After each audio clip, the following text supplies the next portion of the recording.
好哥，我是 Tim。之前我们做 UP 主改造，改过各种各样的人，但是有一个问题，就是这些 UP 主们他们改完之后，要不就是搬家了，要不就是直接不更新了，这让我们真的非常受挫。后来我们在自我反思，我们自己公司现在也是一塌糊涂的，有什么资格去改别人呢？所以我们就想，我们是不是可以改一改？我们请别的 UP 主过来，这些厉害的人来改我们公司，让我们公司变得更漂亮，是不是一个好的主意？你觉得呢？你觉得我们公司现在最难受的是什么？我觉得我们现在公司最难受的地方就是我成天不是很想来上班。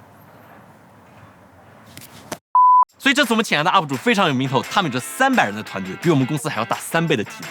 有他们来帮我们改我们公司的装修，还有别的细节，或许能让这个人更热爱工作一点。所以这就是我们 UP 主改我计划第1季。第1集，600块钱1平方。没少花钱，这个我们踩了不知道几次坑。搬到新场地，我们已经快有1年的时间了。但是公司里有好几块区域，尽管当初我想的很好，但是现在却荒废成了无人区。所以这一次，我们找到了同样是百大 UP 主的迷瞪老师，他们可以说是家装界的大佬，带货一哥，出了非常多帮助大家避坑的装修科普，对家装非常有研究。所以我们准备拉着专业大佬一起来看看我们目前尴尬的场地到底该怎么改。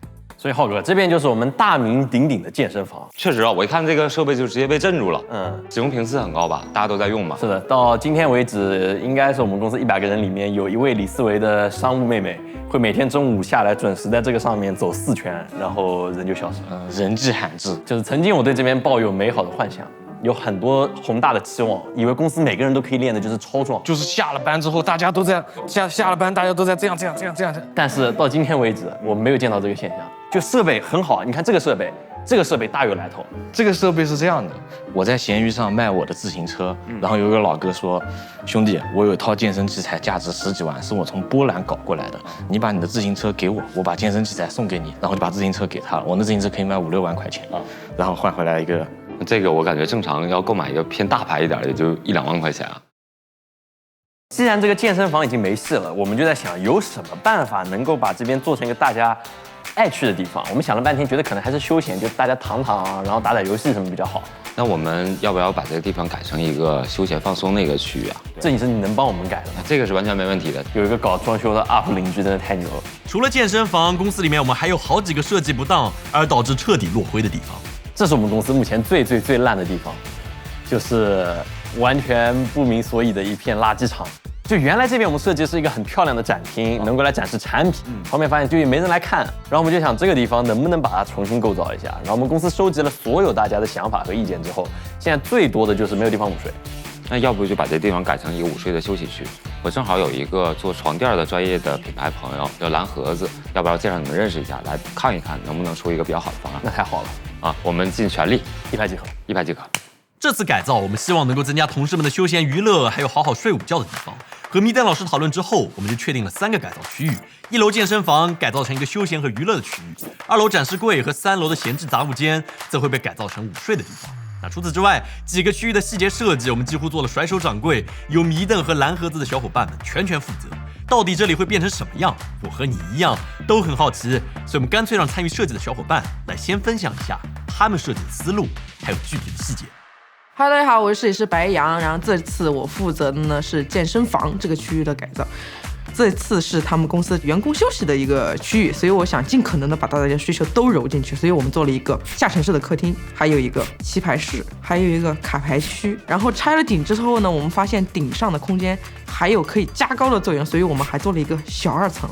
本来原先我设定的1楼的层高可能大概是1.95米的人可以站得下，但后面发现他们公司有一个2米长的一个男人，所以他根本就没有办法站，然后导致这个1楼的空间可能又要再拔高一点。1楼拔高的同时呢，就相当于2层的空间我又要再压缩一点，所以就这个是一个比较难点的地方，就只能是去现场协调了。健身房这个区域的面积其实不到40平，但设计师很巧妙地利用了层高，把原先2米多的高度拓展到了3.7米，加装了一个小2层的休息区。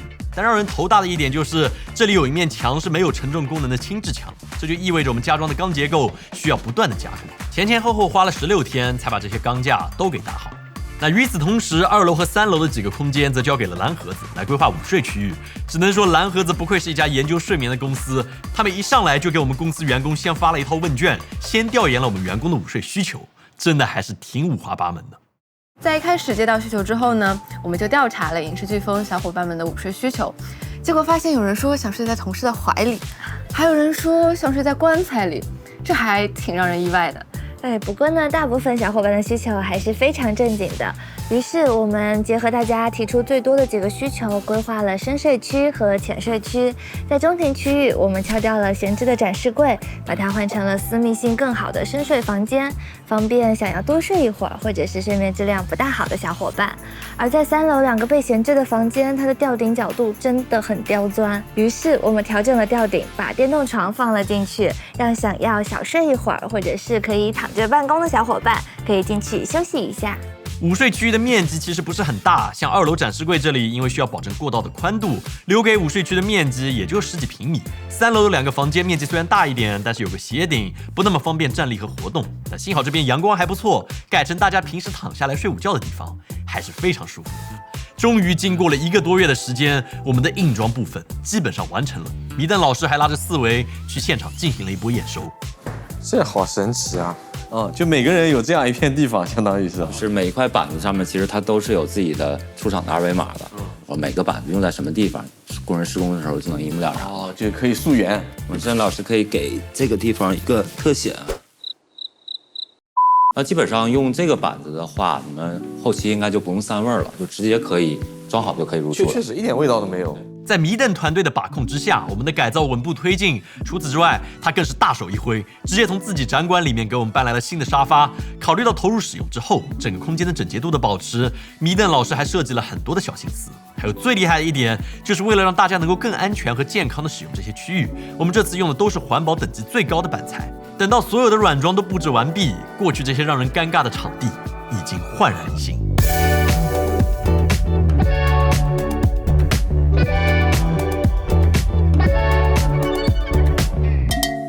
庆祝我们的这个多功能无敌游戏智能空间建成，所以我们这边来看一下吧，李总，既然是你来监工的，你来讲一讲你这边的设计和理念吧。首先这一面墙，我们放满了各种各样的桌游、小说和漫画书。我们的这个漫画书大有来头。全都是正版的。你看漫画吗？我看不了一点，因为我小时候都是电视上别人点什么我看什么。然后有个大哥特别喜欢看那个数码宝贝，他一般是早上9点起来点，我也得早上9点起来跟着他看。然后有一天突然不点了，我们都知道他发生了什么，屁股已经烂了。真的，我之前也点过超多。有一天我爹回来问我说，为什么电话费有500块钱？原来你就是我的大哥。有可能你当年看到的内容就是我打出来的。哎呦，太好了，你付费给我看。然后看完了这个漫画区之后，这边就是我们非常重要的一个区域了，就是我们的游戏区。那这个游戏区有什么高明之处呢？高明之处就在于李思维的 PS5、Xbox、Switch 全部都在这里了。给我顺走了。总的来说，这边我们的要求就是大家可以随时随地来到这边，不管你在上班任何时间，你想来这里就可以来。这边是我们上楼前的最后一个地方，就是这个麻将区。你可以来展示一下小桌，我要打麻将。哎，它是一个声控的，真假？它看上去它是一个麻将桌，实际上呢，然后这块板打开，它也可以下象棋。象棋桌拿掉，这就是个麻将桌了，非常离谱。那它怎么停下来？你不是自动的吗？好，你怎么没说话它就停了？这个是一个感应的，那你让它收回去。小桌，我不打麻将了。你的名字叫小，然后他就收回去了。你死。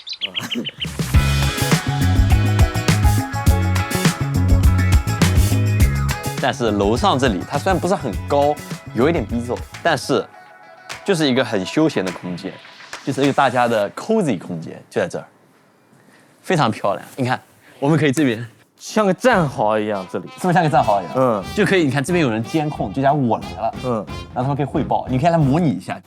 有这样，上次学过的。好的，然后假如我来了怎么办？老板来了。这种感觉，然后进来。不过你有没有发现，我们公司里100个人，到时候这里全都欧满了。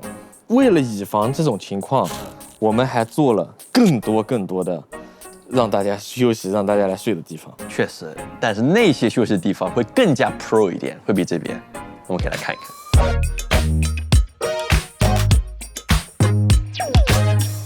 这里就是之前我们非常头疼的一个地方，就是我们大家想要有个午睡的空间，但是之前一直找不好。然后这一次，迷瞪和蓝盒子他们总算帮助我们来落地了这么一个空间。你可以体验一下，你睡一下。哎，这个床垫有点舒服的，对吧？它是软硬适中，这个 Z1、蓝盒子，我家里用的也是这个。哎，它里面还有很多睡眠道具，你戴上感受一下，就还是和醒的没有区别。我没有在睡觉，对，还挺像样的。然后我们这边还有好几个别的床位，比如像这里有个摸鱼床位，我可以给你们看一下。我躺这边，但我觉得这个地方基本上达成我的需求。然后你看这边有灯，然后什么都有，然后你这里面还有充电的，还可以自己充电，然后就可以待在这么一个自己的小空间里面，还挺爽的。但是我在想，这边你肯定又要问了，你们这只有4个床位，你们公司100个人，你们怎么够睡呢？对不对？还有，你都不敢想象我们公司里还能掏出多少个地方来造睡觉的地方，太厉害了。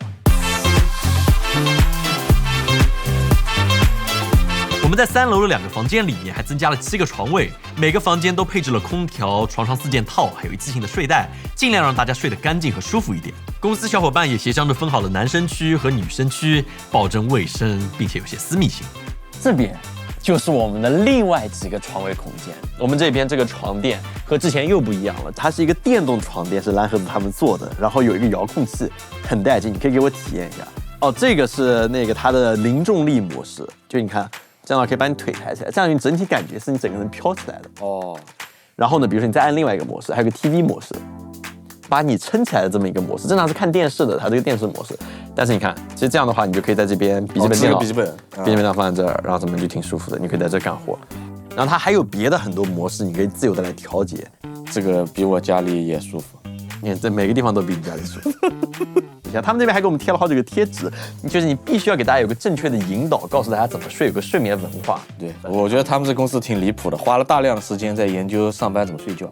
但你想，我们这边这几人这个床位，再加上别的那边还有好多床位，但是仍然不够我们这么多人睡觉，怎么办？